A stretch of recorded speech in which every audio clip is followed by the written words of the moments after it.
अब इनको इस बात की चिंता नहीं थी कि हर 2 महीने पर कभी कहीं किसी राज्य का विधानसभा का चुनाव हो रहा है, कहीं पर कोई नगर परिषद का हो रहा है, नगर पंचायत का हो रहा है, ग्राम सभा का हो रहा है, कभी विधानसभा हो रही है, कभी लोकसभा चुनाव हो रहा है।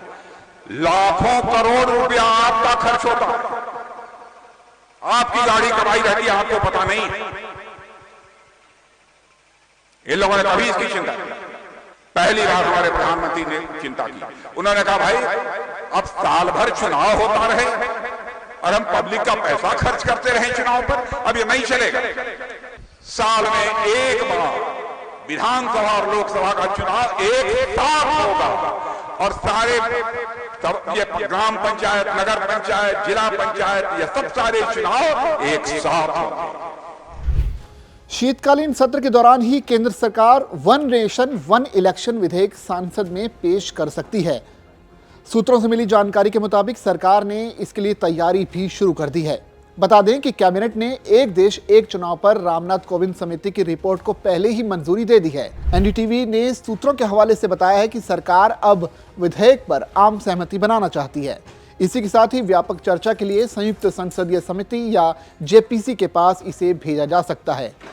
बता दें कि जेपीसी सभी राजनीतिक दलों के प्रतिनिधियों से चर्चा करेगी।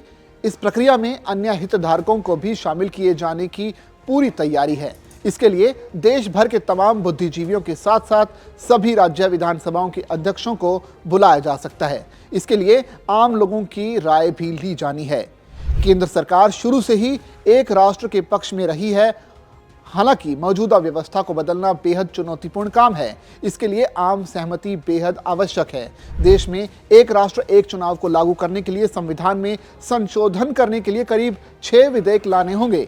इन सभी को संसद में पारित कराने के लिए 2/3 बहुमत की जरूरत भी होगी। क्योंकि मौजूदा स्थिति में दोनों सदनों में एनडीए के पास साधारण बहुमत है, इस कारण लोकसभा या राज्यसभा किसी में भी सरकार के लिए 2/3 बहुमत प्राप्त करना एक कठिन काम हो सकता है। मौजूदा आंकड़ों पर नजर डालें तो राज्यसभा में एनडीए के पास 112 और विपक्षी दलों के पास 85 सीटें हैं, जबकि 2/3 बहुमत के लिए 164 वोटों की आवश्यकता होती है। वहीं लोकसभा में एनडीए के पास 292 सीटें हैं, जबकि लोकसभा में 2/3 बहुमत के लिए आंकड़ा 364 का है। हालांकि ध्यान देने वाली बात यह है कि लोकसभा में बहुमत की गणना केवल उपस्थित और मतदान करने वाले सदस्यों के आधार पर ही की जाएगी। केंद्र की एनडीए सरकार शुरू से ही एक देश एक चुनाव के पक्ष में रही है। सरकार ने हमेशा तर्क दिया है कि चुनाव कराने की वर्तमान प्रणाली समय, धन और प्रयास की बर्बादी है। फिर चुनाव से पहले घोषित आदर्श आचार संहिता का सवाल है, जो विकास कार्यों पर ब्रेक लगाती है। ऐसे में देखना पड़ेगा कि आने वाले कुछ दिनों में इसी लोकसभा सेशन में क्या ये बिल पास हो पाता है या फिर नहीं।